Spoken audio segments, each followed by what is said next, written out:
Assalamualaikum warahmatullahi. Bismillahirrahmanirrahim. Alhamdulillahirabbil alamin. Nahmaduhu wa nasta'inuhu wa nastaghfiruh. Wa na'udzu billahi min syururi anfusina wa min sayyiati a'malina. May yahdihillahu fala mudhillalah wa may yudlilhu fala hadiyalah. Asyhadu an la ilaha illallah wahdahu la syarikalah wa asyhadu anna Muhammadan abduhu wa rasuluh. Allahumma salli ala Muhammad wa ala ali Muhammad kama sallaita ala Ibrahim wa ala ali Ibrahim innaka Hamidum Majid. Allahumma barik ala Muhammad wa ala ali Muhammad kama barakta ala Ibrahim wa ala ali Ibrahim innaka Hamidum Majid. Rabbi syrah li sadri wa yassir li amri wahlul 'uqdatam min lisani yafqahu qawli, amma ba'd. Alhamdulillah, kita bersyukur kepada Allah Subhanahu wa taala kan pada kita berkumpul lagi pada malam ni, insya-Allah untuk menyambung tajuk pengajian kita berkenaan dengan kitab akidah Islam bermanhaj salaf. Kita hari tu dalam tajuk syarat-syarat kalimah la ilaha illallah. Sebenarnya siapa-siapa yang terbuka ke depan tu betul. Saya saja patah balik untuk revise apa yang kita dah lepas. Kita nombor 6 hari tu, nombor 7 kita start lagi. Tak masuk lagi nombor 7. Itu berkenaan syarat-syarat la ilallah. Dan kita kata bahawa hari tu kita kata sebenarnya kalimah syahadah ni, la ilallah ni, macam dia katakan oleh Farzadik lah. Bila ditanya kepada dia oleh seorang tabi'in, apa yang kau siapkan untuk hari ini? Dia kata aku telah siapkan la ilaha illallah sejak berpuluh-puluh tahun. Tapi bila Hasan Basri dia nak ingatkan, dia kata setiap kunci tu ada gigi dia. Sebab la ilaha illallah ni betul kunci syurga, tetapi soalan dia gigi dia macam mana. Kalau kata orang tak mendatangkan kalimah la ilaha illallah tadi dengan bentuk yang betul, maka dia tidak akan mendapat maksud atau faedah daripada pengucapan berkenaan. Balik pada asal, kita tahu bahawa melafazkan kalimah la ilaha illallah sahaja, memang seorang tu kalau dalam peperangan, dalam keadaan dia mengaku dia Islam, memang darah dia haram. Kita tak boleh sentuh dia. Itu yang Nabi pernah sebutkan kepada Usama bin Zaid apabila dia terbunuh. Seorang lelaki yang mengatakan la ilaha illallah. Nah, jadi Nabi kata kaifa mula-mula Nabi kata kaifa tafa'alu bila ilaha illallah idza ja'a yaumul qiyamati. Bila macam mana kau nak buat dengan la ilaha illallah apabila datang hari kiamat nanti. Lepas tu dia beri alasan, dia kata dia ni tadi bunuh orang, tikam ini dan sebagainya. Dia rasa kepanasan pedang aku, barulah dia kata la ilaha illallah. Maka Nabi kata halla syaqaqta qalbah. Kenapa kau tak belah dada dia untuk tengok dalam tu ada tak la ilaha illallah. Sampaikan dia hari tu Usam bin Zaid, dia kata aku tak pernah mengimpikan baru masuk Islam kalau boleh kecuali hari berkenaan. Sebab Islam kan menghapuskan segala dosa. Tapi dia kata dia tersilap dengan keadaan tadi. Jadi bab berkenaan dengan darah orang tu akan terhalang, ya. Tapi dalam bab penerimaan Allah Ta'ala, ini yang kita bincangkan. Itu yang kita sebutkan syarat-syarat kalimah la ilaha illallah. Itu kita bincang itu memahami kandungan kalimah syahadah berkenaan. Bukan lafazkan saja. Dan kita terus sebut itu kan bila kita bila ada orang nak masuk Islam, kadang-kadang berkata Al-Khadim, kita akan suruh orang tu faham dulu apa dia Islam, iman, ihsan. Kita tak nak bagi dia hanya lafazkan saja. Kedua, meyakini kalimah syahadah. Yakin akan kalimah syahadah berkenaan. Jazakallah khairan. Okay. Kemudian ketiga, membenarkan kalimah syahadah. Okay. Membenarkan. Keempat, mengucapkan dengan penuh ikhlas. Okay. Maksud dia tak ada kotoran syirik. Dan bukan maksud dia orang tu kena kata dia pelafazan tadi, dia kata tunggu dia suka baru nak lafazkan. Itu sebenarnya satu benda yang kena ni jugalah. Memahami dan cukup. Kemudian dia kena beramal. Sebab kita balik pada asal dalam Islam ni, iman tu dengan amal, bukan hanya setakat dengan kata-kata. Okay. Kelima, menerima kalimah syahadah dan kandungannya zahir dan batin. Dan yang keenam last yang kita ambil itu adalah penyerahan, kan? Okay. Ketundukan diri kepada kalimah syahadah zahir dan batin. Okay. So itu yang last yang kita ambil itu. So ini kita akan masuk kepada nombor 7. Baik. Ketujuh, mengasihi atau mencintai kalimah syahadah dan kandungannya. Orang yang mengucapkan kalimah syahadah hendaklah mengasihi kalimah tersebut. Dia bukan hanya ucapan, tapi dia ada dengan sekali perasaan. Cintakan kalimah la ilaha illallah. Kandungannya, isi kandungan kepada kalimah la ilaha illallah tersebut. Pasal dia adalah isbatkan kepada Allah Ta'ala ketuhanan, menafikan daripada Allah Ta'ala ada selain Allah Ta'ala ketuhanan. Itu maksud asal, nafikan ketuhanan daripada yang lain, isbatkan ketuhanan bagi Allah Ta'ala saja. Okay? Orang-orang yang beramal dan beriltizam dengannya, bila lihat orang yang beriman, dia akan gembira. Itu perasaan kadang-kadang kita lihat bila kita lihat orang melafazkan kalimah syahadah, kadang kita sayu tengok keadaan tadi. Kalau ada kesayuan tu tadi, insya-Allah nombor 7 ni adalah melihat orang masuk Islam, kita rasa dan diri kita ni ada perasaan yang terharu dengan perkara tersebut. Itu sebagai contoh. Kalau tengok orang dia macam tengok orang syahadah pun dia tak rasa apa-apa. Itu masalah juga. Okey. Dia kata dan juga benci orang yang melakukan perkara yang bertentangan dengannya. Bila nampak orang tu menyembah selain Allah Ta'ala atau mensyirikkan Allah Ta'ala, kita akan tak suka. Akan rasa benci dan marah. Dia benda tu benci perbuatan tadi orang tersebut, kita adalah mad'u kita. Kalau orang tu buat kesyirikan pun, dia mad'u kita. Dia orang patut kita seru, ajak kepada kalimat tauhid. Kita tak boleh kita nak ajak orang kita benci. Kesihan dengan orang tersebut. Tapi dalam masa yang sama, benci dengan perbuatan dia. Perbuatan tu kita tak boleh iakan. Itu perasaan kita dalam diri kita. Tanda orang yang kasih kalimat tersebut dapat dilihat daripada beberapa perkara, iaitu pertama, mendahulukan apa yang dicintai dan dikasihi oleh Allah meskipun menyisihi nafsu sendiri. Itu antara tanda pertama. Mana apa yang Allah Ta'ala suka untuk dibuat, dia keseronok dengan benda berkenaan, sekalipun benda tu bertentangan keinginan diri sendiri. Kalau contoh macam para sahabat Nabi SAW bila diperintahkan untuk pergi perang, mereka tak suka pergi perang, tapi mereka akan buat juga kerana mencintai akan perintah Allah Subhanahu Wa Taala. Dia tak suka. Kan Allah Taala nyatakan dalam Quran, kutiba alaikumul qital wa huwa kurhun lakum. Difardukan atas kamu berperang sedangkan ia dibenci kepada kamu. Tapi benda tersebut Allah Taala ajar mereka dalam ayat berkenaan 216 surah Al-Baqarah untuk bagi tahu mereka, bimbang kamu tak suka satu perkara, ia baik untuk kamu. Bimbang kamu suka satu perkara, ia buruk untuk kamu. Allah tahu, kamu tak tahu. Tapi mereka tidak pernah berundur dari perintah Allah Taala. Dalam ikut hati tu Allah Taala bagi tahu, kamu tak suka. Kamu tak suka, tapi kamu akan buat sebab mencintai apa-apa yang Allah Taala perintahkan.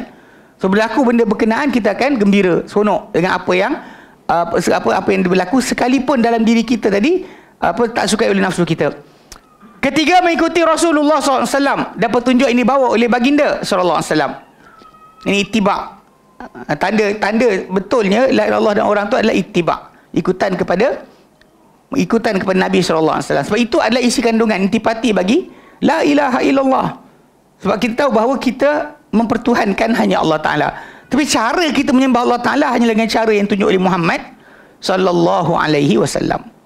Tak ada cara lain, tak ada gaya lain, tak ada bentuk lain untuk kita menunjukkan diri kita sebagai seorang yang mencintai Allah Ta'ala atau mengikuti perintah Allah Ta'ala kecuali dengan cara Muhammad sallallahu alaihi wasallam.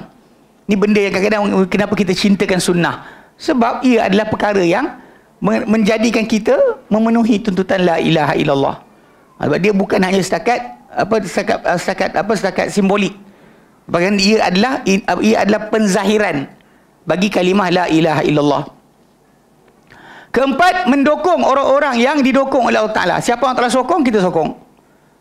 Sokong. Mereka kita bersokong dengan orang yang melaksanakan perintah Allah Ta'ala, melakukan kebajikan, memenuhi perintah Allah Ta'ala. Orang tu kita akan sokong. Okay? Dan juga Rasulnya, dan musuhi orang yang dimusuhi Allah dan Rasulnya. Nah, siapa yang dimusuhi Allah Ta'ala, kita musuhi dia. Tapi cara menzahiran pemusuhan tadi, kita akan ada kadar. Bukan hanya satu jenis saja boleh kata, tengok Islam mengajar memusuhi.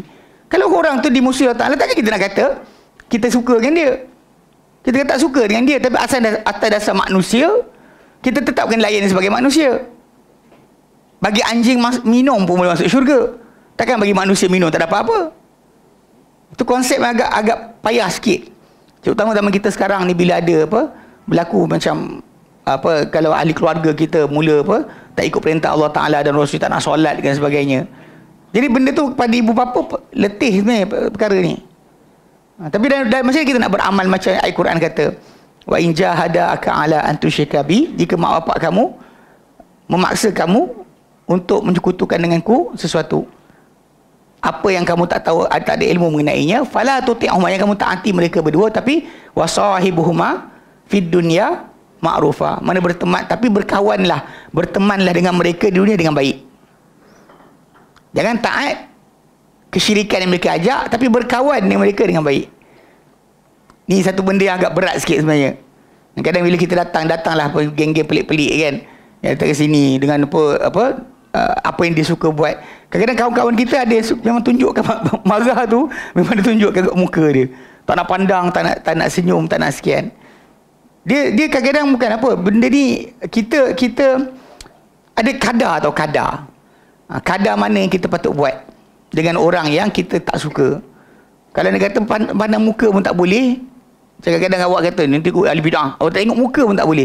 Tang mana dakwah awak sampai pada dia? Awak nak ajak dia tang bila? Kena surau atas masjid awak yang awak tak pergi. Lepas tu awak kata dia orang buat bid'ah. Lepas tu awak nak baiki macam mana? Daripada remote control. Ada? Mana boleh? Awak kena datang situ juga. Kena bercampur, nak kena bercampur. Tu realiti masalah sebenarnya. Dia kadang-kadang bila kita sebut macam ahli bid'ah tak dicampuri tu, tengok siapa. Contoh macam kalau orang tu dia membawa mengajak dengan ajaran dia kepada benda-benda bid'ah, iyalah kita usahlah duduk dengan dia. Tapi atas jumpa tepi jalan sebagainya, salam lah. Senyum lah, apa masalah dia? Tu salah macam tunggu jumpa pun muka dia orang macam nak gaduh. Belum lagi. Dia kalau dia terkajang, kita terkajang lah balik. Tu satu benda kena faham Dia kena kadar, berkadaran. Saya ingat itu macam kes apa? Yang Habib datang sini kan. Saya perasan ada kawan-kawan kita yang agak macam tak salam pun tak nak. Saya kata relax, apa masalah dia? Dalam bilik tu saya duduk lagi dengan orang. Dia tajuk lain. Kalau nak pukul, kita pukul. Itu tajuk lain. Kalau time tak pukul, yang pukul. Faham? Dia benda ni benda bukan pasal expression kita tu penting. Faham tak? Sebab tu bila kita kata musuhi tu, bab apa? Apa benda kita musuhi orang berkenaan? Tapi cara kita nak musuhi macam mana? Tak setuju lah bila dia kata sensikan. Kita kata ini kufur. Ini syirik. Perbuatan ini syirik. Cakap direct je. Itu betul kita menzahirkan. Tapi kalau bab berkenaan masalah dia manusia kan, nak makan, bagilah makan. Oh, salah dia. Tak kunci pintu, yang masuk. Kan? Itu kita bagi salam bagus jugalah, bagi masuk duduk dalam. Kan? Itu realiti dia. Sebenarnya kadang-kadang payah sebenarnya. Dia makan kan? Makan. Tak ada kita halau tak pergi makan.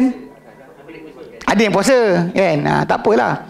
Tapi realiti dia itu kita kata memusuhi tadi kena ni sikit. Bagaimana kita macam mad'u, kita sebagai seorang Muslim, semua anda adalah pendakwah kepada Islam. Dan anda kena sedar bahawa orang yang ada dakwah pada Islam, ada orang yang bukan Islam. Ada Muslim yang sesat. Dia dua sudut tadi, yang ni kadang-kadang yang masalah. Yang kadang Muslim tapi sesat. Orang nak ajak dia macam mana? Ataupun orang tu bukan Islam, orang nak ajak macam mana? Kita baru ni dekat Al-Khadir ada tajuk masalah ni lah. Ada orang persoalkan bila kita kata macam Dr. Zakir Naik kan gunakan istilah brother kepada orang Kristian.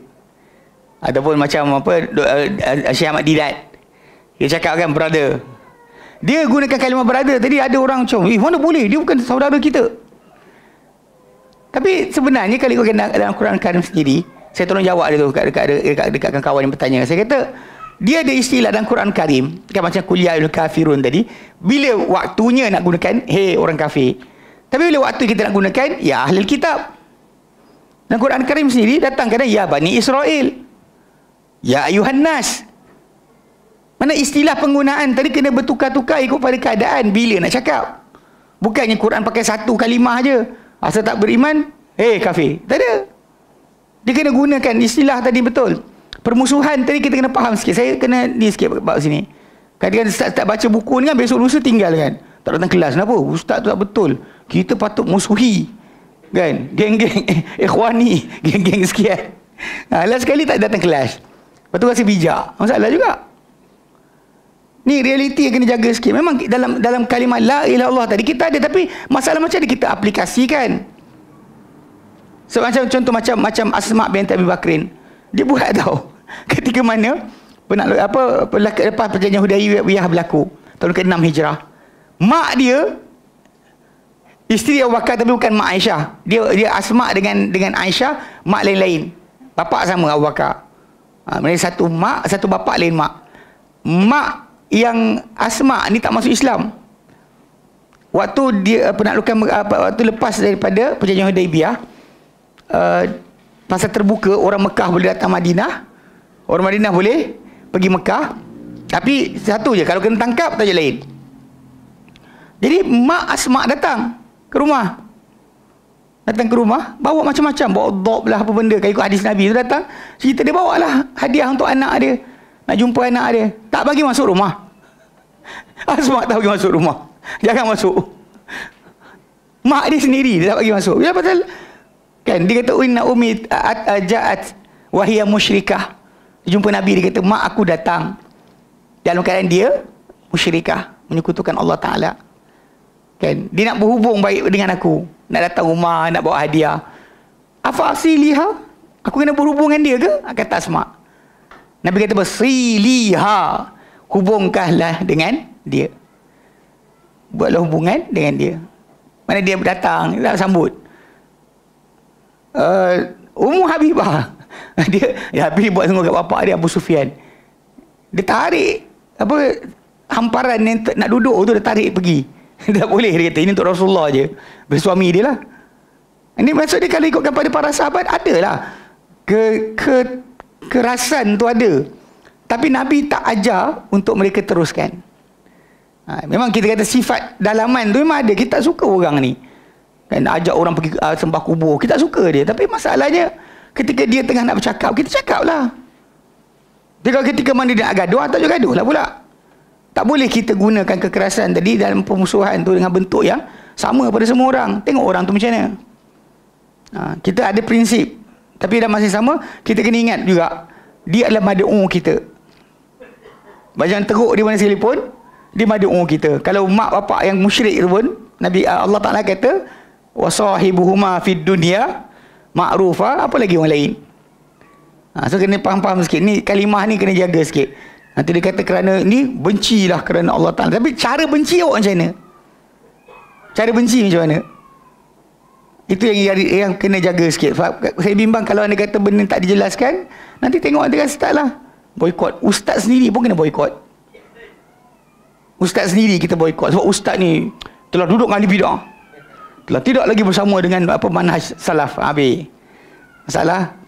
Contoh nak fahamkan.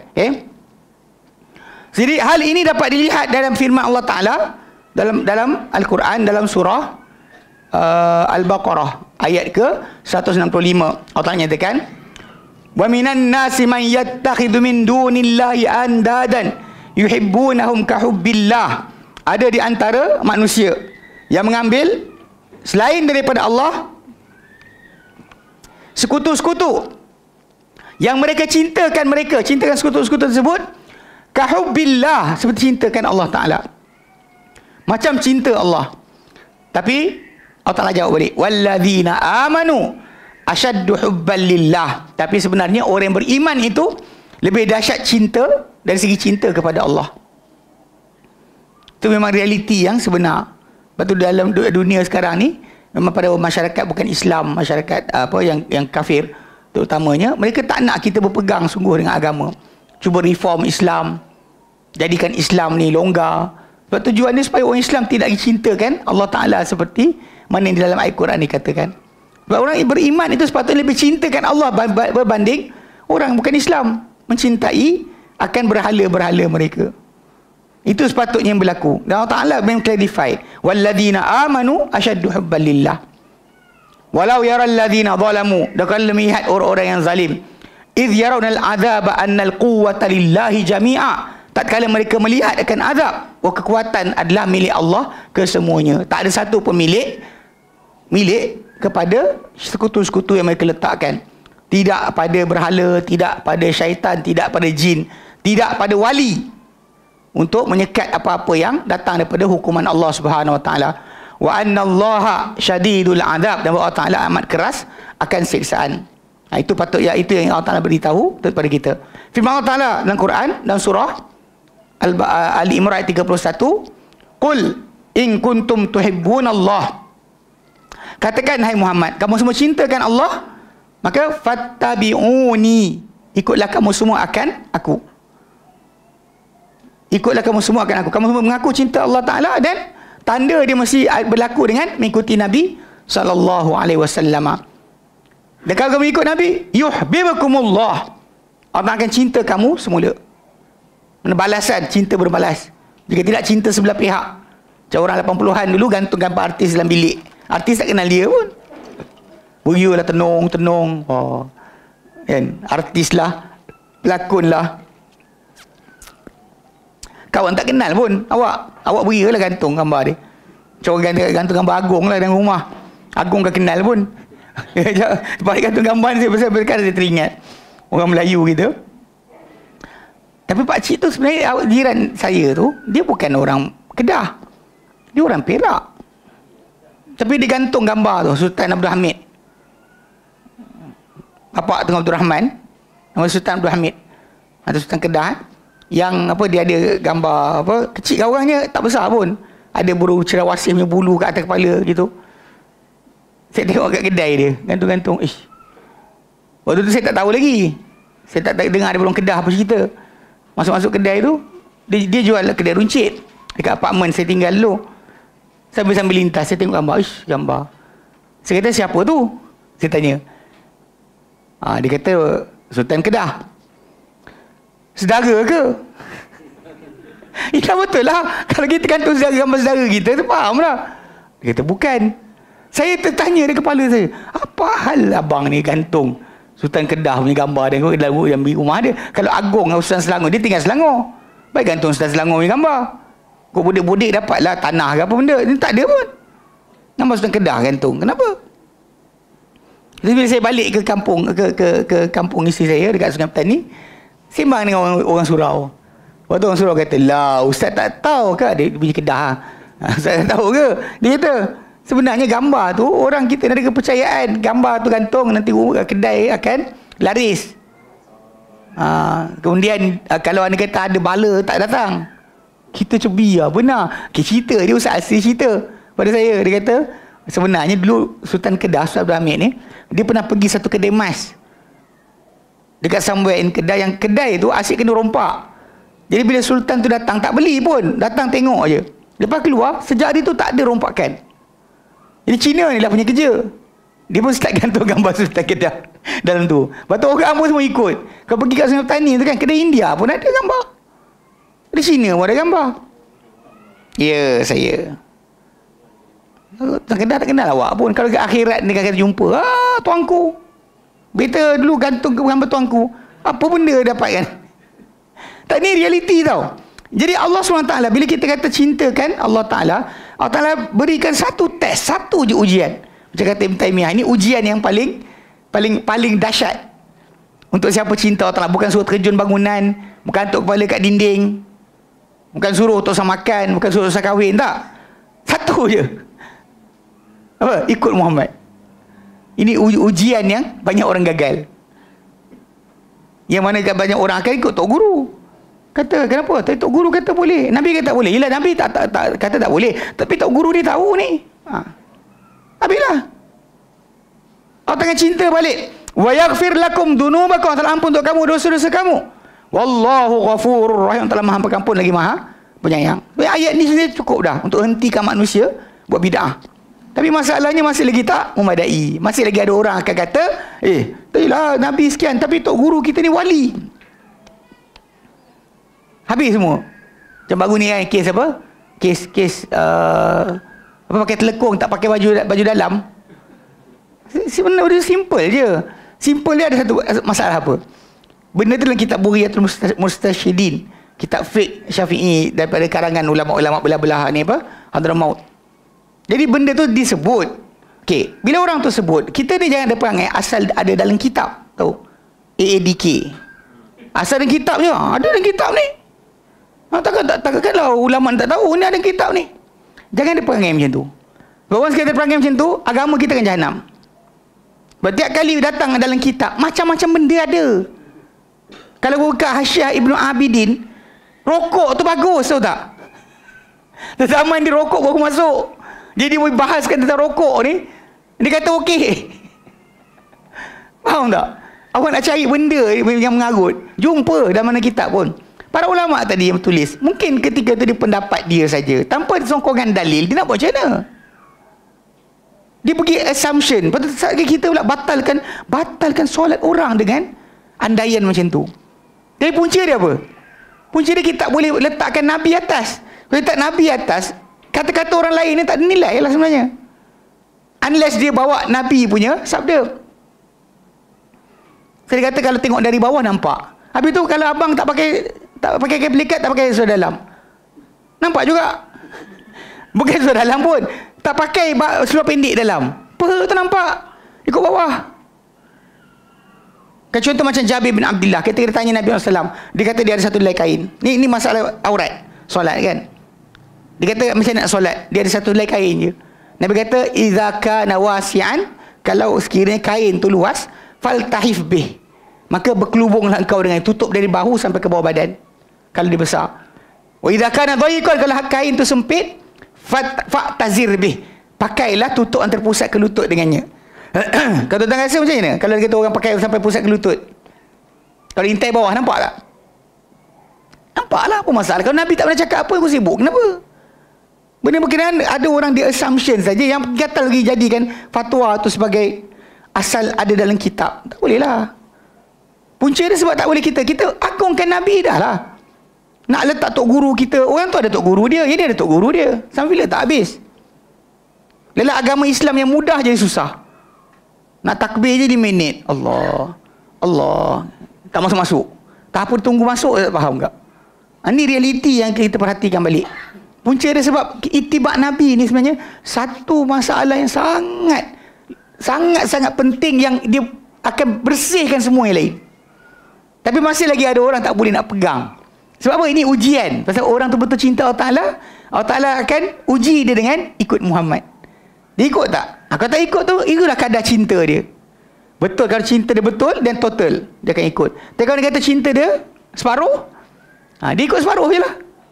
Separuh lagi, yelah Nabi betul, tapi dia kata tapi lah. Ini bahaya okay. Dalam firman kan dalam Al-Quran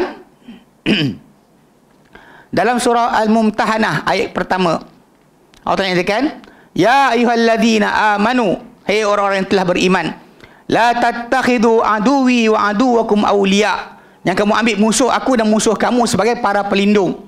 Tulquna ilaihim bil mawaddati, kamu lemparkan kepada mereka dengan kasih sayang. Wa qad kafaru bima ja'akum minal haqqi, dan sungguhnya mereka telah kufur, sedangkan mereka telah kufur dengan apa datang kepada kalian daripada kebenaran. Yukhrijuna ar-rasula wa iyyakum an tu'minu, yukhrijuna ar-rasula wa iyyakum, mereka usir kamu dan Rasul dan juga kamu. Ni ayat ni sebenarnya datang kepada kisah seorang lelaki nama dia Hatib bin Abi Balta'ah. Hatib bin Abi Balta'ah, dia antara penulis wahyu, ahli Badar. Ahli Badar, penulis wahyu. Pada tahun sebelum penaklukan Mekah, lepas daripada pencabulan yang berlaku daripada golongan kabilah yang bersama dengan kafir Quraisy, pembunuhan terhadap Qura' di Bi'r Ma'unah, diorang dah langgar sama sekali. Sekarang perjanjian 10 tahun. Nabi buat perjanjian tahun ke-6 tu untuk 10 tahun berdamai. Mana umat Islam takkan serang mereka tak akan serang. Tapi kabilah yang bersama dengan musyrikin Mekah telah khianat. Maka Nabi pun memang orang Mekah tahu Nabi akan serang. Tapi bila tak tahu. Semua orang tak tahu bila. Nabi SAW memang akan rahsiakan tarikh keluar. Diorang tahu Nabi nak keluar, tapi tarikh keluar tak ada. Lalu Hatib bin Balta'ah telah menulis satu surat. Sebab dia ada keluarga dekat Mekah. Dia bukan orang Mekah, dia ada keluarga dekat Mekah. Dia bimbang kalau tentera Islam masuk, nanti keluarga dia akan tak ada dapat perlindungan. Lalu dia pun tulis surat kepada musyrikin Mekah memberitahu perkara tersebut. Tapi sebelum surat tu sampai, ni Nabi SAW suruh Ali bin Abi Talib dengan seorang lagi. Dia kata Miqdad bin Aswad, ada kata yang lain. Diorang kejar perempuan ni. Nabi kata kamu pergi ke tempat sekian, sampai di tempat ini. Ini mukjizat Nabi SAW. Nabi kata sampai tempat berkenaan, tempat air ini ada seorang perempuan tengah nak menuju ke Mekah. Ambil daripada dia surat. So, jadi perempuan tu sebenarnya membawa surat untuk penduduk Mekah daripada Hatib. bin Abi Balta'ah. So bila dia Hatib ni dah kirim surat ke perempuan ni, dan perempuan tu dah bawa dah sebenarnya surat tu, Ali bin Abi Thalib sampai, dia cek, dia minta perempuan tu surat, perempuan tu tak ada, dia cek tak jumpa. Lepas tu Ali bin Abi Thalib kata, Rasulullah takkan silap, takkan tipu. Sama ada kau bagi surat tu atau aku bogilkan kau. Maka perempuan tu pun keluarkan surat berkenaan daripada sanggul dia bagi. So dia bawa balik surat berkenaan kepada Nabi, dan dibuka surat berkenaan, ternyata daripada Hatib bin Abi Balta'ah. Ni panggil Hatib, dia kata, apa ni? Ya Hatib, apa ni? Lepas tu dia pun bagi alasan, dia kata, ya Rasulullah, kan, orang-orang Mekah, aku ni bukan orang Mekah, tapi keluarga aku dekat Mekah. Jadi aku bimbang kalau tentera Islam masuk dan sebagainya, keluarga aku tak ada siapa lindung. Jadi aku harap dengan surat ni orang-orang Mekah akan lindung keluarga aku. Dia maka Nabi iakan apa dia cakap.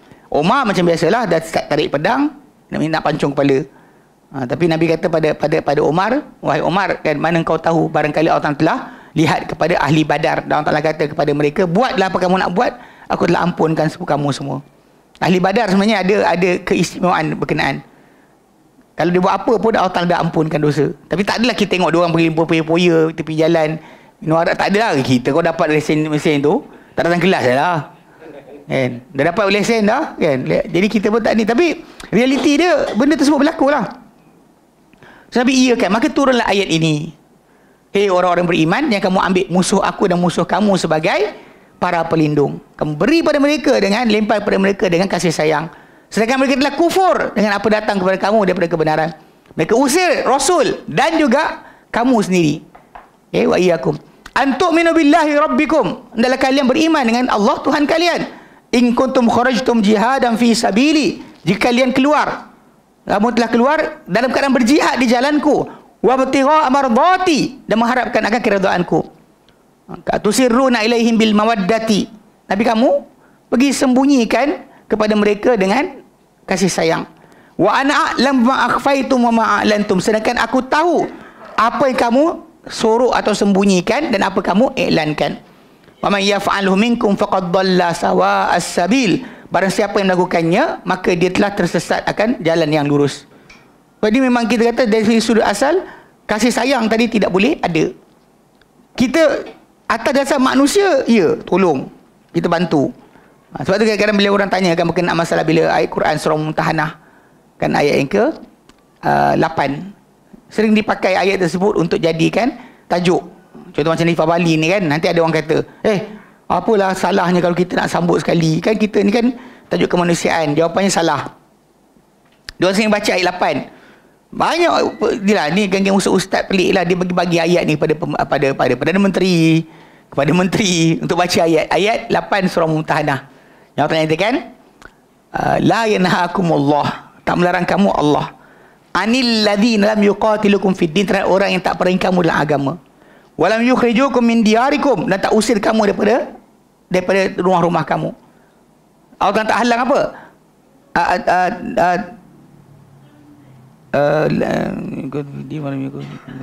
Antabarruhum, untuk kamu boleh berbuat baik kepada mereka, wa tuqsitu ilaihim, dan kamu berlaku saksama kepada mereka. Allah Ta'ala suka kan, sayangkan orang yang suka, yang saksama. Innallaha yuhibbul muqsitin. So ayat tersebut memang sering dipakai tau oleh banyak orang berkenaan dengan cara untuk kononnya berbaik dengan orang bukan Islam. Sedangkan ayat tersebut suruh kita buat baik. Kalau orang tak perangi dalam agama, tak musuhi kita, tak usir kita tanah air kita, maka boleh kita buat baik pada dia dan berlaku saksama pada dia. Memang Allah Ta'ala suka kan kita buat benda berkenaan. Tapi kita jangan lupa, ayat keempat ada letak batasan lain. Baik, jangan baca ayat 8 tinggal ayat 4. Pasal ayat keempat bunyi dia, qad kana lakum uswatun hasanatun, maksudnya telah ada untuk kamu tauladan yang baik, fi Ibrahim walladzina ma'ah, pada Ibrahim dan siapa-siapa bersama-sama dengannya. Idh qalu liqaumihim, tatkala mereka berkata pada kaum mereka.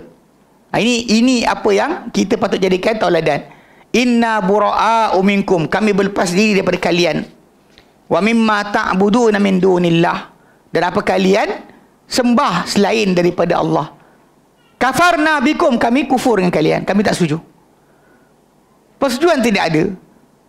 Dia bukan toleransi tadi, maksud dia apa orang sembah kita kena iakan.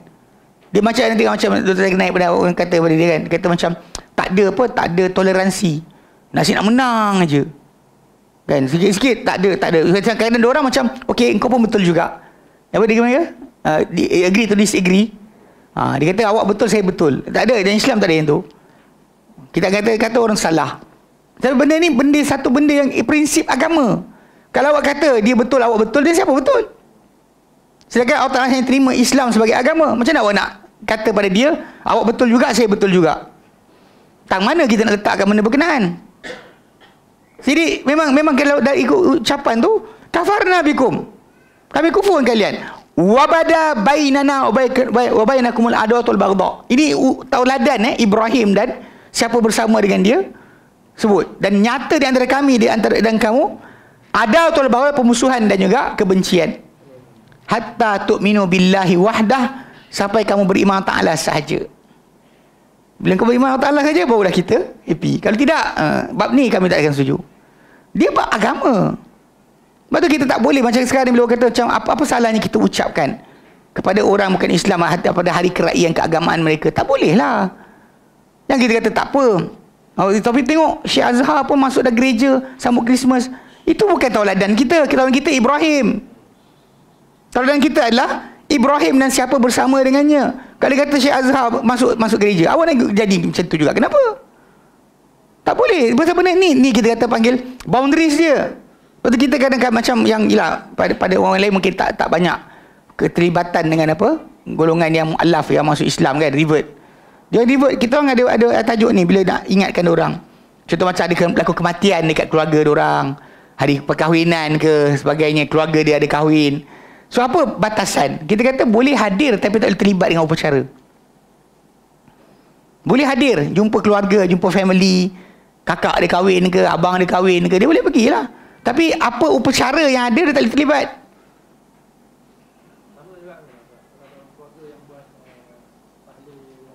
Itu okey, beza dia sini. Dalam bab perkataan tahlil dengan kejahilan mereka ada, kita boleh datanglah kemudian ketika program tak usahlah ikut.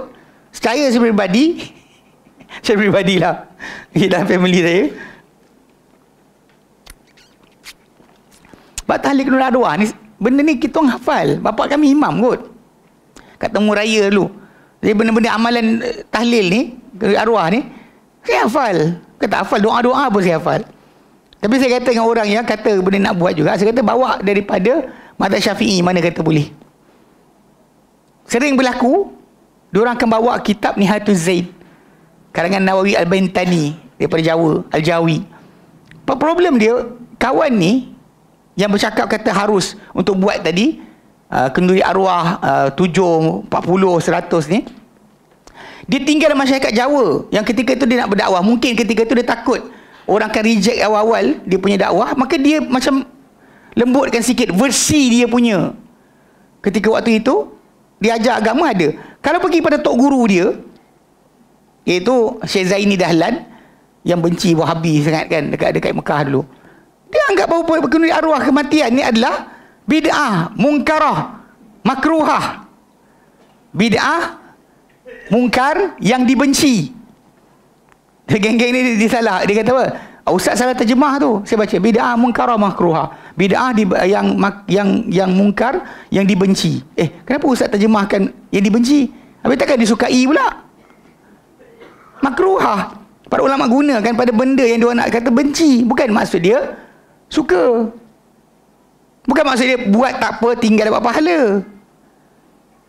Yang diorang sekarang pergi terjemahkan, ini makruh je. Ayat tu keluar. Pelik juga. Ni benda yang saya perhatikan banyak masyarakat kita. Jadi, benda ni cuma dalam kes ni bang. Memang saya kadang-kadang bila dulu lah, bapak mertua buat-buat kan. Sekarang tak buat dah. Kalau saya ada, tak buat. Kalau dia buat dulu, diorang akan buat kat dalam rumah, saya duduk kat luar. Dia habis pergi makan dan makan. Tapi ketika dia buat tu program tu kat dalam rumah, saya takkan ada dalam tu. Dia perasan tak lama-lama dia kata menantu dia Wahabi kot.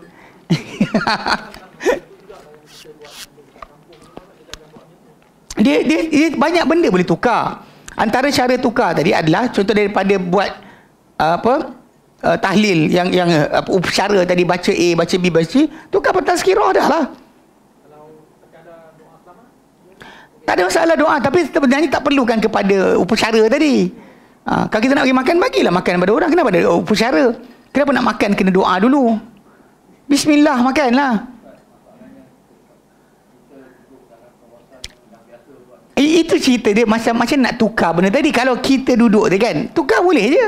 Macam Pak Mentua saya lepas daripada keadaan tadi, last sekali bila rumah dia kenduri, ajak makan je orang. Orang datang makan je. Makan je. Dia buat makan je. Dia tak ada upacara tadi. Kalau nak kata dia pergi ke taman yang dia tinggal yang lama, memang ada orang buat lagi. Dia pergi ke Perlis, dia tak ada dah lah. Di Perlis dia tak ada dah lah. Benda tadi memang tak kat Perlis tak ada. Kat tempat dia. Tapi realiti dia sini. Untuk kita tak berhubung langsung keluarga kita, salah jugalah. Datanglah tunjuk muka lepas tu. Time-time dia tengah buat dah tinggal, tak payahlah datang. Tahu. Datang kita tak datang. Datang lambat sikit ke, tak kisahlah. Tapi yang penting macam tadi lah, macam kes yang macam kes yang kepada kawan-kawan kita yang masuk Islam, yang revert tadi, kita kata pergi tapi tak boleh terlibat dengan upacara. Macam upacara kau tahu, tunduk dekat mayat ke, tak boleh. Hadir tak apa, hadir tak mengapa.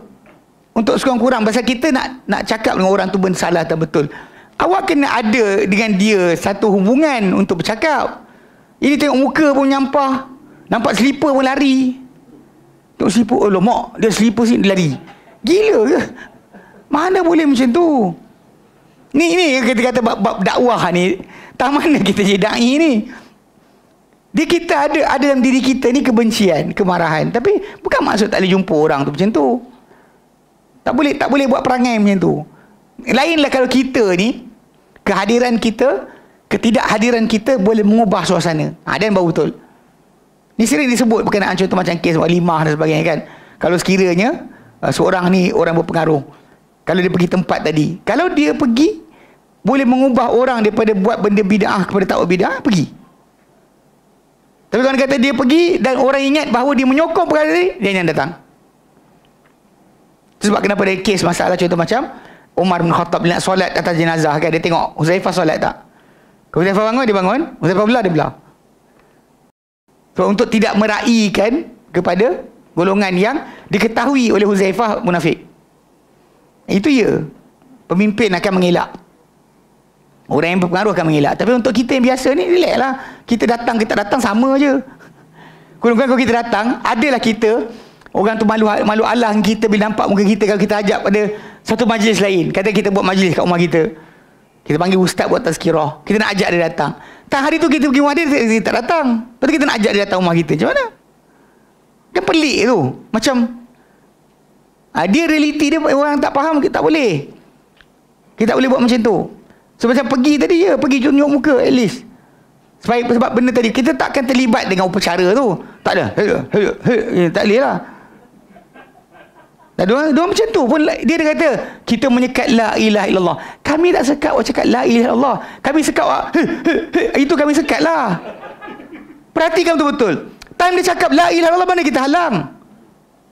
Tapi tak ada gitu, memanglah kita tak benda kan. Apa benda tu? La ilallah, illallah je. Itu bukan afdalul zikr. Itu kan zikir seafdal zikir. Bunyi tidak benda lah. Rumah bergegar. Kalau rumah kayu tu berayun. Tengok, kuatnya zikir, goyang rumah. Saya sama sekali tak faham. Diorang kadang-kadang tak apa benda dah dia faham. Apa benda diorang cari tak tahu. Ni tahun ni ada upacara ya. Dia boleh sempena Maulid Nabi, semua masjid memang berjalan berarak. Tahulah masalah. Panggil-panggil seorang-seorang tu kan. Itu yang kata saya tengok dia macam nak buat bandingan anak-anak yang diasuh oleh dengan pengetahuan salaf, oleh orang yang berfahaman salaf, hafal hadis Nabi, hafal Quran, hafal hadis Nabi. Anak-anak yang ni main kompang. Kan. Macam mana? Ini kita kata benteng agama. Kalau dia kata matilah orang yang hafal hadis ni, tinggal benteng kompang. Apa benda yang ada tahu? Pelik kan, benda tu simple je. Kita agama ni diteruskan dengan ilmu, diteruskan dengan amal. Bukan amalan yang kita reka sendiri. Dia orang nampak kita ni bagus. Yang jadi macam GSB. Kenapa harta Islam kuat? Baguslah macam tu. Sama. Kenapa orang bergerak ni? Ni pasal nak tunjuk Islam kuat. Kuat apa benda je? Dan bergerak tu je lah kan. Main kompang. Waktu time lain bila tanya, kalau dah panggil geng-geng soal jawab tentang agama. Hadiah tahulah. Saya tak faham kenapa. Tapi realitinya benda tu yang kita kena faham. Sebab sudut asal pemusuhan dengan kebencian tadi tu adalah pada sudut kita akan terima benda tadi. Tapi bukan maksud kemanusiaan kita hilang. Sebab tu kita ada ayat 4, kita ada ayat 8 mumtahanah. Baca dua-dua ayat tadi. Sebab kalau kita baca yang nombor 8 je, kita start. Jumpa ni Merry Christmas, jumpa ni Happy Deepavali, jumpa ni sekian, kita akan start. Tapi bila kita baca nombor 4, dia kita ada restriction. Ayat 8 tu maksud dia apa? Maksud dia kalau jiran kita yang bukan Islam, katakanlah dia sakit, tak ada duit, tanggunglah. Kita bayarkan bil-bil dia. Anak ni sekolah tak ada duit, kita bayarkan belanja sekolah anak dia. Dia tak ada kereta, bagi pinjam kereta kita. Motor tak tahu lagi. Itu maksud dia, kita bagi. Itu maksud yang dikatakan sebagai apa? Buat baik, antabarruhum wa tuqsitu ilaihim. Ya. Tapi agama tak boleh. Satu benda kita kata benda ni agak masalah. Saya ingat waktu kita buat open day. Open day ni ada kawan-kawan kita bukan yang Islam. Ni bawa kawan bukan Islam dia. Jadi ada seorang budak perempuan tu, Cina. Dia kata lepas sembang benda banyak kan. Lepas tu dia orang start kata, jadi dia cakap ke pakcik seorang tu. Pakcik cakap banyak.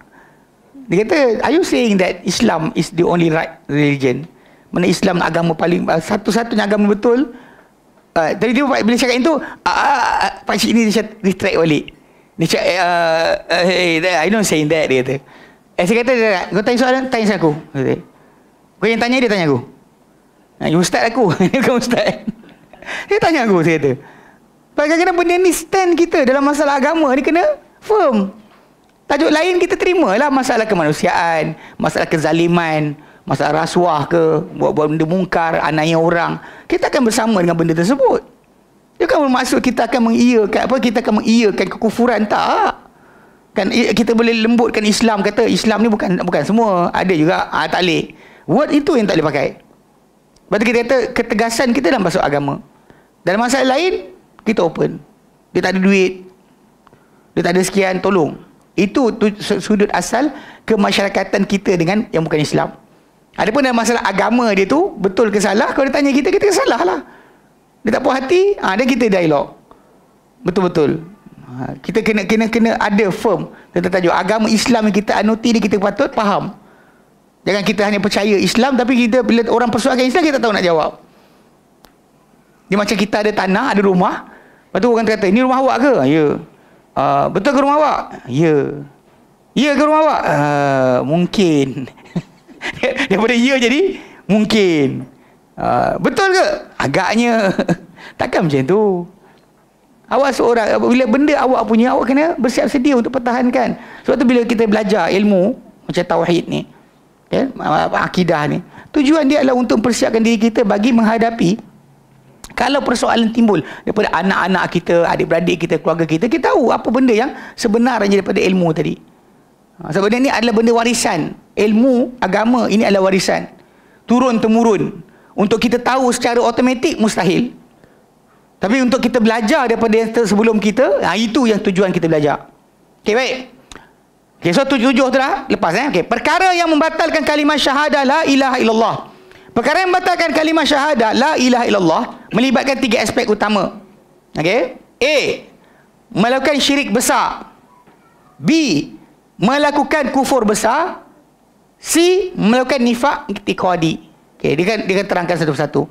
Dia kata hukum hakam yang muncul daripada pembatalan kalimah syahadah la ilaha illallah melibatkan 2 jenis. Itu pertama, seorang itu tidak dikatakan masuk ke dalam agama Islam. Dari segi permulaan lagi, jika terdapat perkara yang membatalkan kalimah syahadah la ilaha illallah, ia merujuk kepada orang yang memperakui dan mengamalkan tuntutannya, tetapi dalam masa yang sama melakukan perkara yang membatalkan.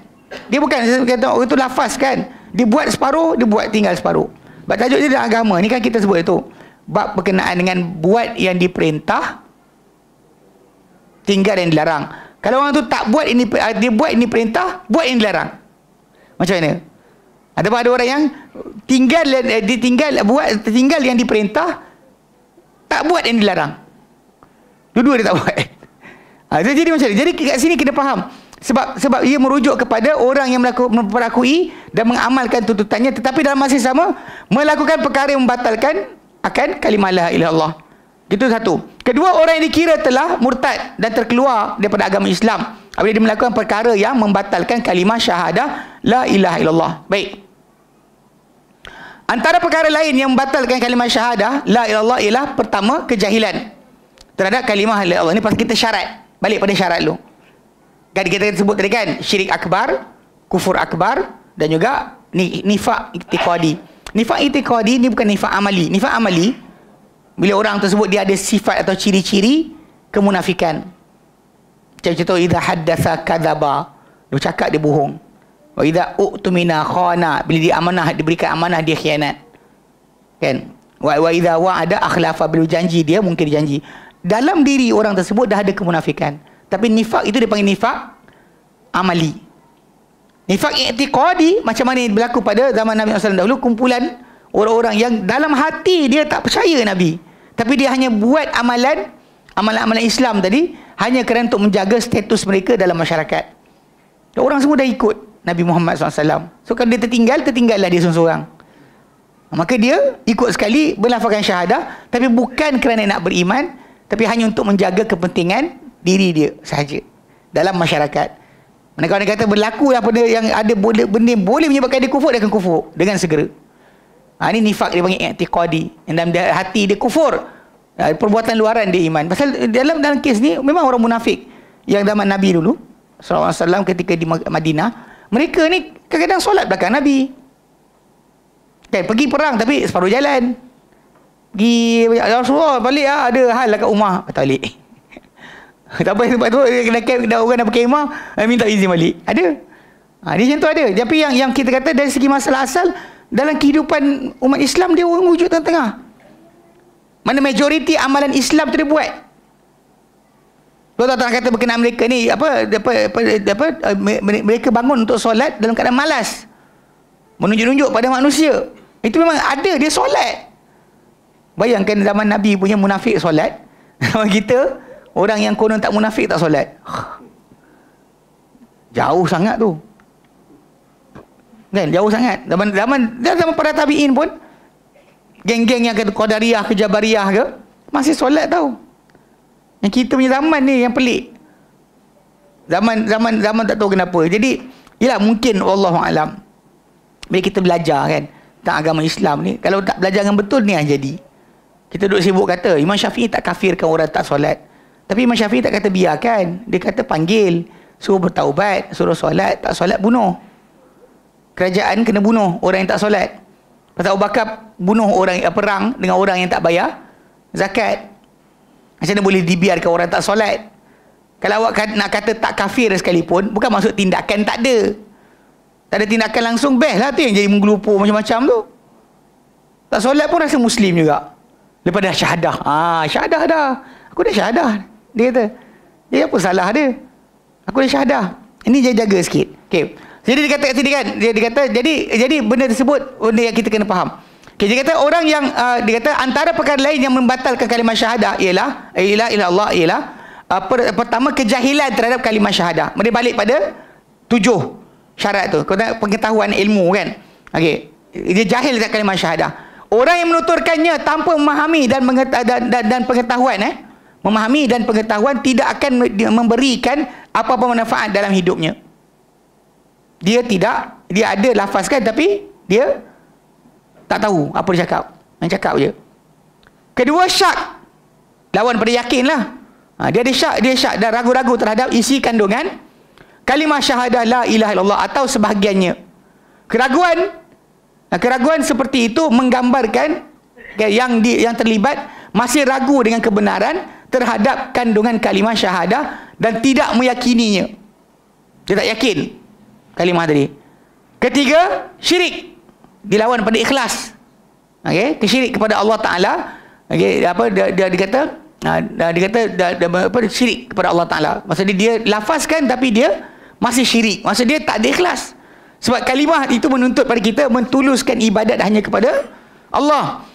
Membebaskan diri daripada syirik adalah sebahagian daripada tuntutan memperakui kalimah syahadah itu sendiri. Maknanya mengandungi dua perkara, iaitu pertama mengisbatkan uluhiyah dan melakukan ibadah kepada dan mentaati Allah Taala, Tuhan yang Maha Esa. Dia ada nafi atau ada isbat kan. Okay. Kedua, menafikan uluhiyah daripada sesuatu selain daripada Allah. Itu dua benda perkara yang kita berkait dengan ikhlas. Okey. Dia kata sini begitu juga dengan menafikan keberhakan untuk disembah dan ditaati oleh manusia. Okey. Kesemua ini termasuk dalam erti kata syirik kepada Allah Subhanahu wa taala. Firman Allah Subhanahu wa taala dalam Quran dalam surah Zukhruf ayat ke-25, 28, Allah nyatakan fantaqamna minhum, lalu kami balas kepada mereka, terhadap mereka. Untuk kaum yang mengkufur ni kami balas kepada mereka. Fanzur kaifa kana akibatul mukadzibin, maka lihatlah bagaimana penamat atau pengakhiran orang-orang yang mendustakan. Wa idh qala Ibrahimu li abihi wa qaumihi, dan ingatlah tatkala mana berkata Ibrahim kepada bapanya dan kaumnya, innani bara'um mimma ta'budun, sungguhnya aku berlepas diri, tak ada kaitan daripada apa kalian semua sembah. Illallazi fatarani, melainkan yang mencipta aku saja, aku tak lepas diri. Fa innahu sayahdini, maka dia akan menghidayah kepadaku. Wa ja'alaha kalimatan baqiyatan fi aqibihi, dan dia jadikan ia sebagai kata-kata yang berkekalan pada orang-orang selepasnya. La'allahum yarji'un, moga-moga mereka akan berpatah balik. Tiap kali kalau merujuk pada ini balik, kita akan faham bahawa inilah keikhlasan ataupun ketulusan dalam la ilaha illallah. Patut tahu, semua orang tahu Ibrahim tak pernah menjadi penyekutu pada Allah Ta'ala. Bahkan dibakar dia kerana tidak mau menyembah berhala. Bahkan dibakar dia kerana dia menentang amalan kaum dia menyembah berhala. Semua orang tahu. Dan peliknya masih lagi zaman sekarang ni ajak orang untuk meminta pada selain Allah Subhanahu Wa Ta'ala dalam bentuk wali ke dan sebagainya. Itu adalah benda yang paling dahsyat lah. Kalau kita pada masyarakat bukan Islam tu ada kan pokok kayu, apa jin je balang. Pada Muslim pula ada pula yang apa pergi boleh pula pada selain Allah Ta'ala permintaan. Ya Nabi ajar apa? Nabi kata wa idza sa'alta fas'alillah. Bila kamu nak minta, mintalah pada Allah. Wa idza sta'anta fasta'in billah. Bila minta tolong pada Allah Ta'ala. Tiba dia kata asalkan i'tiqad kita tidak mempercayai kesan utama datang daripada benda tersebut, maka tak apa lagi sebenarnya. Allah yang memberi. Itu sebab bila saya cakap ikut pada akidah orang-orang macam ni, minta kat setan pun tak apa, asalkan percaya Allah yang bagi. Orang marah kata, ustaz ni apa saya cakap? Lah baca balik apa dia cakap. Minta pada wali mati tak boleh berikan, tu awak minta pada dia. Dia kata asalkan iktikad Allah Ta'ala yang berikan. Dia minta setan terus. Macam sihir jugalah. Kalau kita bahkan memang ikutkan. Ini masalah dia. Geng-geng ahli kalam. Contoh dalam macam Fakhruddin Ar-Razi yang telah bertaubatlah pada akhir hayat dia. Tapi ketika mana dia dalam tajuk, kalau saya buka kitab Mafatihul Ghaib, kita membicarakan berkenaan dengan tajuk ayat 102 surah Al-Baqarah, dia kata sihir ni patut dipelajari. Serius. Dia kata sihir ni tak salah dipelajari. Sebab dengan belajar sihir tu kita tahu mana apa, kita akan lebih beriman dan sebagainya. Saya macam tapi realiti dia benda ni fahaman ajaran mereka. Sihir pun tak apa. Bahkan dulu saya ingat ada fahaman daripada masyarakat orang ni, dia kata apa, sihir boleh dipelajari untuk tolak sihir. Sihir putih dia panggil. Tak ada putih, hitam, mana ada putih. Kalau bukan Nabi ajar putih, hitam lah. Kalau Nabi ajar tu yang putih. Kalau bukan Nabi ajar, hitam lah. Takkan kita kata Nabi tak ajar tapi putih kat ni. Takkan Nabi ni masalah ni, itibak tadi hilang dah. Tok guru ni buat, orang ni buat, orang tu buat, dia kata. Ni masalah. Dia kata sihir boleh dipelajari untuk tolak sihir. So masa dia belajar sihir tu macam digalakkan tadi, ditekankan. Problem dia, kita tahu bahawa sihir ni adalah benda yang dalam Allah Ta'ala sebut dalam ayat 103 suratul Baqarah kan. Allah Ta'ala nyatakan walaqad alimu, sesungguhnya mereka telah tahu, laman ishtarahu, benar-benar siapa membelinya, itu beramal dengan sihir ni, ma lahu fil akhirati min khalaq, tiada untuk di hari akhirat sebarang habuan. Bila tak ada habuan tu maksud dia apa? Semua amalan dia gugur, tidak ada dikira sedikit pun. Tiba datang kawan ni lah, tapi ayat Al-Quran tu kata, tapi tok guru kita kata boleh, asalkan ni lah kita percaya Allah yang bagi, habis. Sihir pun boleh. Sebab apa? Percaya Allah Ta'ala yang buat. Sebab tu saya tak pelik. Yang ni pasal kita duduk kat Yaman, kawan-kawan kita daripada Hadramaut, tahu tak? Diorang datang kedai buku, pergi cari buku kitab Syamsun atau Syumusul Ma'arif. Syamsun atau Syumus Al-Ma'arif. Buku ni buku sihir. Bukan Syamsul. Dia pergi Syumus Ma'arif. Dia boleh download PDF. Jangan download. Korang download memang salah. Tapi kalau tak faham bahasa Arab, tak apa, download pun boleh baca. Okey. Lepas habis baca kitab Ujurmiyah nanti kena haram ke budak-budak baca. Okey, cerita dia memang dalam tubuh kita sihir. Kawan-kawan kita dia pergi kedai, saya tak tahu cerita. Dia cari buku tersebut. Dia pasal nak jadi wali sangat. Dah tunggu-tunggu jalan air, tiap-tiap hari test tak jatuh. Tak terapung. Jadi cara macam mana? Dia second part belajar sihir. Budak-budak ni pergi kedai buku, cari kitab tu.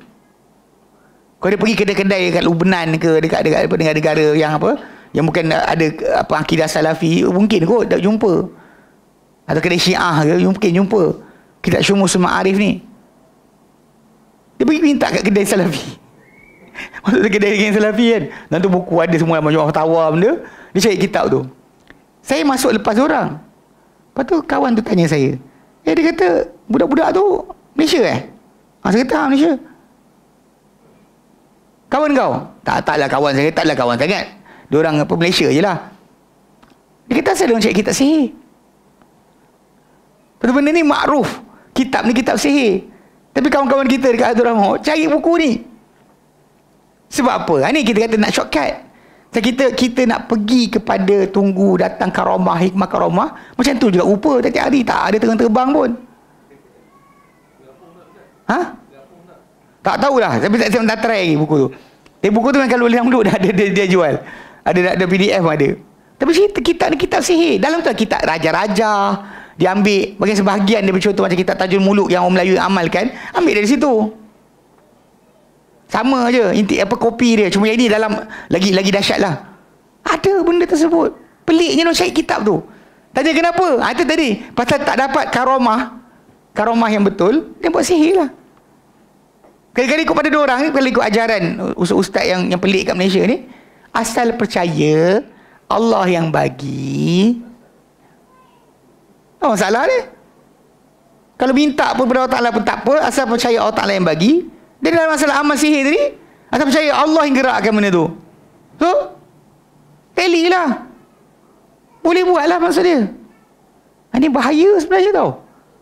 Saya perhatikan benda ni sangat bahaya. Tapi realiti dan masyarakat Islam kita dekat Malaysia ni, dia tak nak. Sebab tu Ibrahim AS, dia awal-awal lagi jadikan ini kalimah yang kekal pada keturunan dia. Yang siapa keturunan Ibrahim AS, dia akan tahu perkara ni. Keempat adalah pendustaan terhadap akidah, iaitu menzahirkan keimanan atau menyembunyikan kekufuran. Dia bohong, dia tak benar. Ni lawan kepada apa tau? Yang ketujuh kita ambil syarat tu, ini lawan dia. Keempat adalah pendustaan akidah, iaitu menzahirkan keimanan atau menyembunyikan kekufuran. Okay, Allah nyatakan dalam Al-Quran, dalam surah At-Taubah, okay? Al-Fathu ayat ke-11. Sebelah Allah nyatakan, sayaqulakal mukhallafuna minal a'rab, akan berkata kepada engkau hai Muhammad, orang-orang yang berundur, yang tak hadir perang di kalangan orang Arab, syaghalatna amwaluna wa ahluna fastaghfir lana, telah menyibukkan kami harta benda kami dan anak dan ahli keluarga kami, maka ampunkanlah, minta ampunlah untuk kami. Maka Allah Ta'ala jawab, yaquluna bi alsinatihim ma laysa fi qulubihim, mereka katakan dengan lidah mereka apa tak dalam hati-hati mereka. Mereka tak takut pun tajuk dosa tadi, tapi cakap je minta Nabi ampunkan. Qul faman yamliku lakum minallahi syai'a, katakan Muhammad, maka siapakah akan miliki untuk kalian daripada Allah Ta'ala sesuatu? In arada bikum darran atau arada bikum naf'a, jika dia kehendaki terhadap kalian kemudaratan, atau dia kehendaki terhadap kalian kemanfaatan. Agak-agak siapa boleh kawal? Kalau aku minta sekalipun lah, terkadang kata, anda kata Allah Ta'ala tak nak bagi, nak kena mudarat pada kamu, siapa boleh halang? Balkan Allah bima ta'maluna khabira, bahkan Allah Ta'ala terhadap apa kalian lakukan amat-amat luas pengetahuan. Okey, dan dia kata lagi, kelima, membenci kalimah tauhid juga mengundang kepada batalnya kalimah syahadah la ilaha illallah dan makna yang terkandung dalamnya. Begitu juga dengan orang yang memusuhi orang yang mengucapkan kalimah syahadah la ilaha illallah dan menentang para pendakwah kepada la ilaha illallah pun akan terbatal syahadah. Tapi yang ingat, kita aplikasikan direct lah kepada orang yang terlibat dengan politik sebagainya kan, atau nak jaga kepentingan. Mungkin kalau dia kata betul dia benci kepada orang yang menyebarkan la ilaha illallah, maka memang ada kebarangkalian untuk gugurnya amal mereka.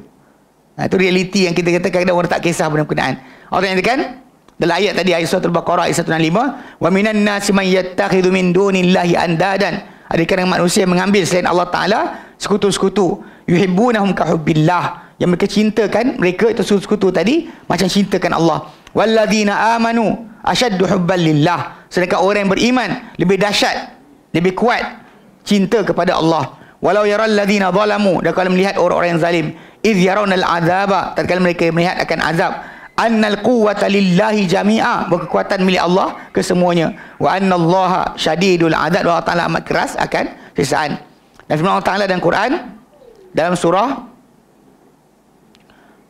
surah At-Taubah ayat ke-24, a'udzubillahi minasyaitonirrajim, qul in kana aba'ukum, katakan Muhammad, jika bapa-bapa kalian, wa abna'ukum, anak-anak kalian, wa ikhwanukum, saudara-saudara kalian, wa azwajukum, isteri-isteri kalian atau pasangan-pasangan kalian, wa ashiratukum, dan saudara-mara kalian, wa amwalun taraftumuha, dan harta yang kalian dapat atau perolehi, kamu cari ia, wa tijaratan takhshawna kasadaha, dan perniagaan yang kalian bimbangkan akan kerugiannya, wa masakin tardawnaha, dan tempat tinggal yang kalian redai akannya. Kalau semua itu atau salah satu di antara perkara berkenaan, ahabba ilaikum minallahi wa rasulihi, lebih dicintai di sisi kalian berbanding Allah dan Rasulnya, wa jihadin fi sabilihi, dan berbanding jihad di jalannya, fatarabbasu, maka nantikanlah, hatta ya'ti Allah bi amri, sampai Allah datangkan dengan perintahnya. Ini hukumannya.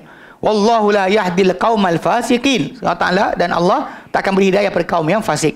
Okey. Ketujuh yang terakhir, meninggalkan kalimah syahadah la ilaha illallah dan meninggalkan tuntutan yang terdapat dalamnya. Misalnya tidak menunaikan solat, tidak menunaikan ibadah haji, tidak mengeluarkan zakat dan lain-lain, tidak beramal dengan mana-mana amalan dalam Islam. Maka semua benda tu termasuk dalam perkara yang menjatuhkan atau menjadikan kalimah syahadah itu terbatal. Ke-8 asal 7. Ya. Ke-6 ke tadi? Macam ke-5 je. Ya. Nah, ialah 6 terlajak, 5, yang tu 6, 7. Betul kan, Lik? Ni. Ke-7 tu ke-6, ke-8 tu ke-7. Pasal dia balik pada syarat tu 7. Bila syarat 7, batal pun 7 jugalah. Okey, ke-7, menolak kalimah syahadah la ilaha illallah dan berpaling daripada maknanya. Orang musyrik Arab mengetahui maknanya, tetapi mereka menolak dan tidak meredainya. Mereka faham sebab tu tak nak lafaz. Kalimah ni pendek je tau. Yang kita kata kalau nak lafazkan, dia boleh lafazkan. Kenapa tak nak lafazkan? Sebab dia orang tahu maksud atau pengertian dia. Allah Ta'ala nyatakan dalam surah As-Saffat 35-36, innahum kanu, sebenarnya mereka dahulu, idza qila lahum la ilaha illallah, bila dikata pada mereka la ilaha illallah, yastakbirun, mereka menyombong, wa yaquluna, dan mereka berkata, a inna la tariku alihatina li syairin majnun, adakah kami akan tinggalkan Tuhan-Tuhan kami kerana penyair yang gila. Ini adalah perkara tu. Okey, baik. Okey, sebagian ulama, ya panjang dia. Okey, sikit lagi. Sebagian para ulama menisbahkan tentang membahaskan tentang perkara yang membatalkan kalimah syahadah la ilaha illallah kepada 4 perkara. Tadi kita yang 7 itu disebut tu balik pada syarat. Syarat dari Allah ilmu, yakin, benar, ikhlas, cinta. Itu semua tu dia opposite, dia membatalkan. Okey, tapi ada juga para ulama yang letakkan pada 4 perkara. Okey, pertama, perkataan. Misalnya mencaci Allah Subhanahu wa taala, Rasul, membebaskan diri daripada agama Islam. Dia kata saya bukan Islam lagi contohnya. Mendakwa yang memberikan manfaat dan mudarat bukan Allah Subhanahu wa taala. Ini mungkin yang tadilah macam kes apa?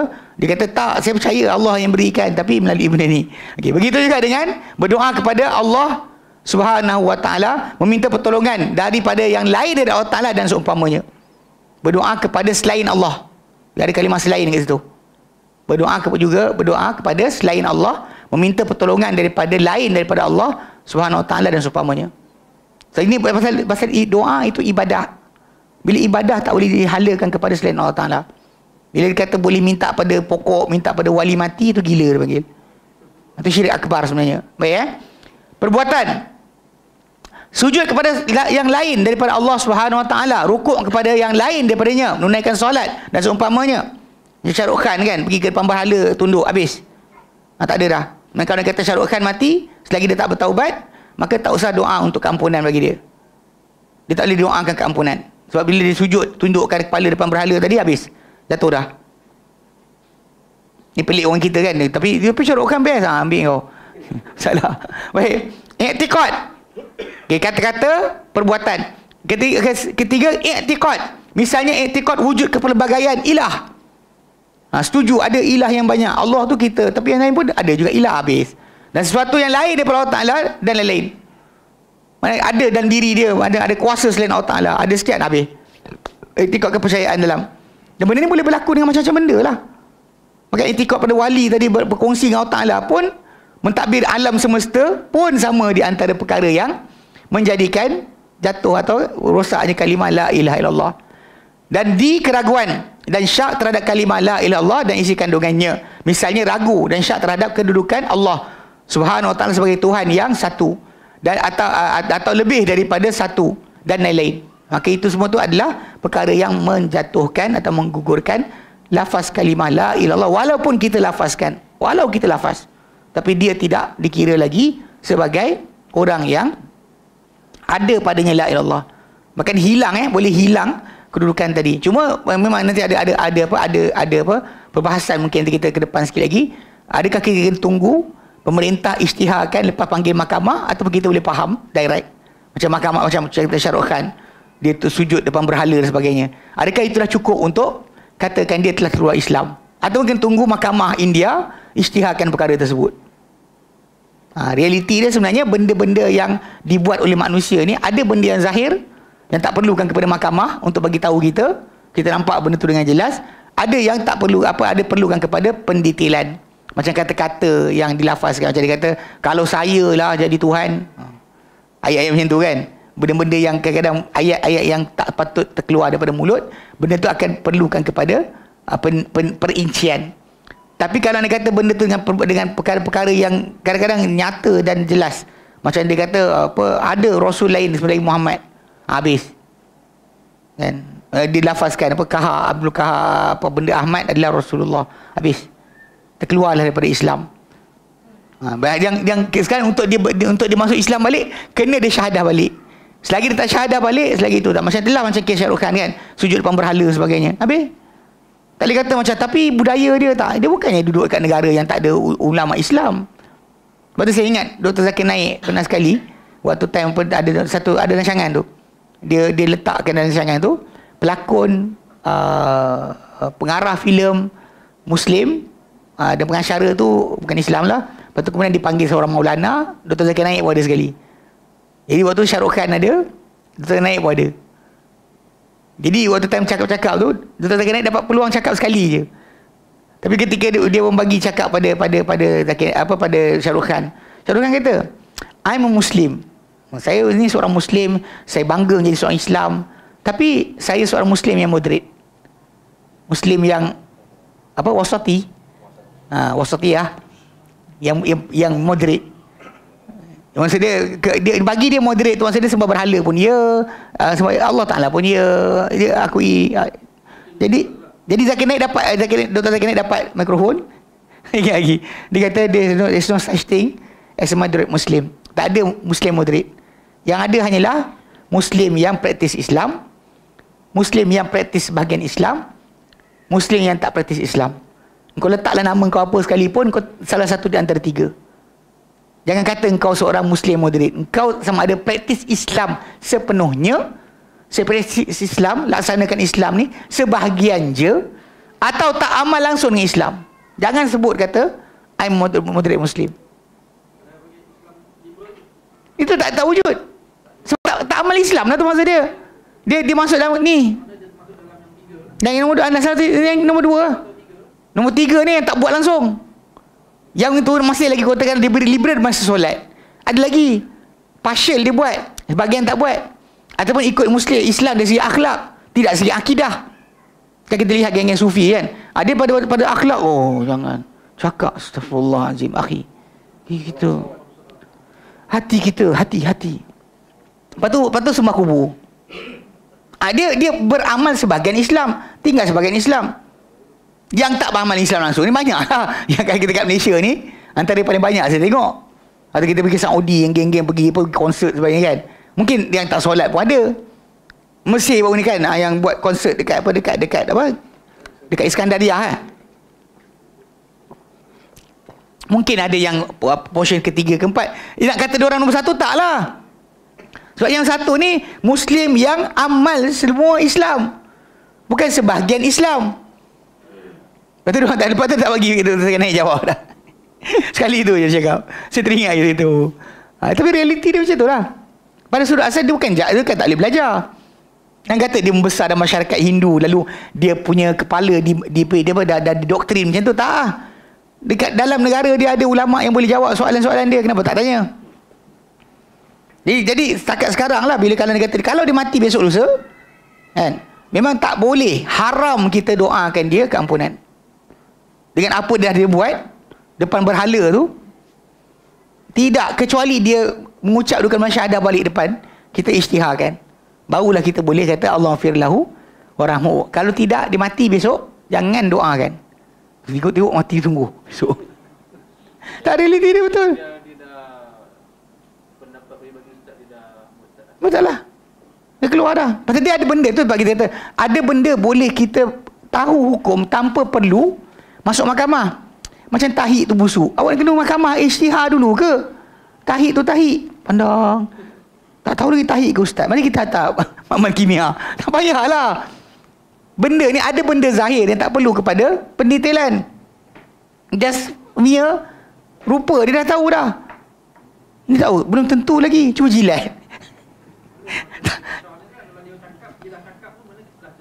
Jelas. Habis. Itu tajuk asal dia. Macam tu juga masalah pada sudut yang terkeluar agama tadi kan. Macam hari tu Kasim Ahmad kan pergi tanam kat kubur Islam. Kenapa?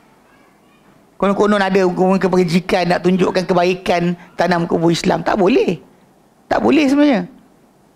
Dia dah cakap Muhammad, dia memang deny terang-terangan untuk mengikuti Muhammad SAW. Apa hal lain nak tinggal lagi?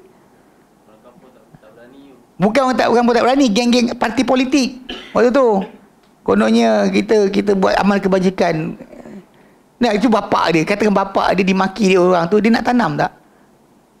Cakap ini pelik, saya tak faham kenapa. Tak ada sensitivity. Itu kata cinta pada la ilaha illallah tu tak ada. Cinta pada Nabi pun tak ada. Kita sekarang menentang bid'ah sebab kita cinta Nabi. So kita tak nak wali-wali ni ke habib-habib ni punya amalan mengatasi Nabi punya. Itu kita benci. Itu kita tolak. Sebab kita cinta Muhammad sallallahu alaihi wasallam. Diorang nak habib lain ambil. Habib kita hanya Muhammad sallallahu alaihi wasallam. Diorang ada qasidah. Qasidah dia bunyi, ma lanal habib illa Rasulullah. Dia bergendang bunyi, sekali tu saya tengok, oh ada. Ma lanal habib, kami tak ada habib illa Rasulullah. Ayat sedap kan? Tapi kejap lagi gendang tu sendiri pun dah bertentangan ajaran Nabi. Okey? Baik. Ini berhenti sini. Kalau yang kita nampak ataupun kita tahu lah itikad dia macam kata dia apa bahawa semua ni daripada Allah. Kita sembah apa untuk benda kita buat. benda tu dah terkeluar daripada ni. Terus. Kan? Jadi kalau dia kalau dia solat, kemudian ada syahadah. Adakah syahadah yang dalam solat tu boleh? Itu yang disebut oleh pengarang buku tadi. Dia kata apa? Ada orang tu dia buat amal Islam tapi dia buat perkara membatalkan syahadah dia. Pasal ucapan dia tadi tak beriringan dengan amal. Maksud dia lafazkan asyhadu alla ilaha illallah tapi lagi dia buat balik. Maksud dia dalam erti kata lain, syarat-syarat 7 la Allah tu tak ada kat dia. Antaranya contoh macam ikhlas, menunggalkan Allah Taala saja dalam pengabdian diri. Dia tak ada. Walaupun dia lafazkan. Sebab tu lafaz tadi macam pada orang munafik tak valid walaupun dia orang lafaz. Solat belakang Nabi. Abdullah bin Ubay Ibnu Salul solat belakang Nabi. Tapi Allah Ta'ala gelar mereka apa? Wa ma hum bimu'minin. Mereka tak beriman pun. Cuma kita kata ada beza dia. Beza dia layanan sebagai seorang Muslim. Macam orang munafik kan? Dia tak mengaku keluar Islam. Tapi dia buat benda yang dalam hati mereka tak percaya Islam. Dalam layanan kita kepada mereka macam orang Islam lain lah. Bagi salam, kita jawab. Jadi solat belakang kita tak halau. Tapi tak halau orang munafik. Solat. Dilayan sebagai Muslim. Tapi realiti dia kita tahu bahawa dia terkeluar Islam. Berbeza dengan orang yang menentang dengan terang-terangan ataupun menyembah selain Allah Ta'ala dengan direct. Betul, kejahilan tu ada masalah juga. Bagi kita tak macam kita ingat. Ustaz Zaman Ali dia kata apa? Apa garis panduan Syekh Muhammad Wahab dalam mengkafirkan? Antara pertama adalah orang tu mesti apa? Tahu. Kalau dia jahil, duduk masyarakat, titik masyarakat dia memang buat benda tadi kecil. Dia nampak benda tu sebagai normalisasi. Dan satu norm. Satu benda biasa dalam masyarakat dia. Minta selain Allah Ta'ala. Macam kita kecil-kecil tu, lintah pokok besar, minta maaf tok nenek, anak syukur tumpang lalu. Padahal itu norma. Jadi orang yang dalam ni tak adalah dia menjadi syirik dengan perbuatan tadi. Tapi kalau dia tahu dan dia buat juga, dan tajuk lain. Kita ada keuzuran yang kita akan terima untuk katakan dia belum lagi terkeluar agama. Betul, orang-orang yang terbuat dengan atuk nenek kita dulu buat benda bukan kan. Apa pagar rumah lah, apa benda lah yang kita tak tahu. Kan? Jadi benda tersebut kalau dengan kejahilan mereka Allah tak ampunkan. Tapi kan kata yang tahu ni yang mempertahankan pula ada masalah. Jadi beza dia macam tadi kan, macam kata macam kita tahu kan benda tadi. Tapi ada benda yang kita kata macam kes macam orang munafik tadi, dia lafazkan syahadah tapi tak pernah dikeluarkan daripada Islam. Sebab dia tak pernah mengaku keluar Islam. Ada pun orang yang mengisytiharkan tak setuju dengan Allah Ta'ala, kata Nabi Muhammad tak betul lah. Dan itu out of topic dah. Memang terkeluar langsung. Selagi dia tak syahadah semula, tak isytiharkan dia bertaubat, lagi tak boleh. Okey, baik. Wallahu a'lam. Wa sallallahu ala Muhammadin wa sallam alhamdulillahirabbil alamin. Subhanakallahumma wa bihamdika asyhadu an la ilaha illa anta